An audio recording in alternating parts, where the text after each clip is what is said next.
এত কথা বলেন কেন? আপনি বলতেছেন আপনি পাস ভালো, আমি দেখতেছি ভালো না, আর আপনি বলতেছেন আবার দেখতে। আর আপনি কি বললেন? আমার কথা ভুল হইতেছে? আপনার সাহস কত বড়? আমার ভুল আপনি ধরতেছেন? এখানে ভুল হোক ভালো হোক এটা আমার ব্যাপার, আপনি বলার কে? বেশি কথা বলেন। এই, আপনি চাকরি হবে না, আসেন। আচ্ছা স্যার, হ্যাঁ আমার ভুল হয়ে গেছে স্যার, আমি বুঝতে পারিনি, সরি স্যার। মনে কিছু করবেন না স্যার। আর স্যার একটু বিবেচনা করে দেখেন স্যার, এ যাবৎ অনেকগুলো ইন্টারভিউ দিয়েছি স্যার, আসলে কোথাও চাকরি হয়নি স্যার, সবাই শুধু ওয়েটিং লিস্টে রাখে। তো স্যার আপনি যদি একটু বিবেচনা করতেন আমার জন্য খুব ভালো হতো sir. Sir please sir, sir আপনার কাছে অনুরোধ করছি স্যার, আপনি ফাইলটা একবার দেখেন স্যার। অনেক স্বপ্ন নিয়ে আসছি স্যার। স্যার আপনাদের প্রতিষ্ঠানের অনেক নাম শুনেছি স্যার, আপনি আমাকে ফিরিয়ে দিন না স্যার প্লিজ। এই, আপনি কি বলতেছেন আপনি শুনতেছেন না?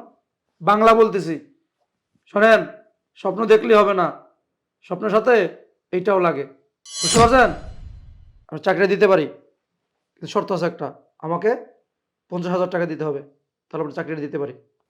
স্যার এত টাকা তো স্যার আমার পক্ষে সম্ভব না স্যার দেওয়া স্যার, এত টাকা আমি কোথায় পাবো স্যার? স্যার আমার ফ্যামিলি স্যার গ্রামে থাকে, আমি হোস্টেল থেকে পড়ালেখা করছি স্যার, অনেক কষ্টে স্যার পড়ালেখাটা করেছি, এত টাকা স্যার আমার পক্ষে দেওয়া সম্ভব না স্যার।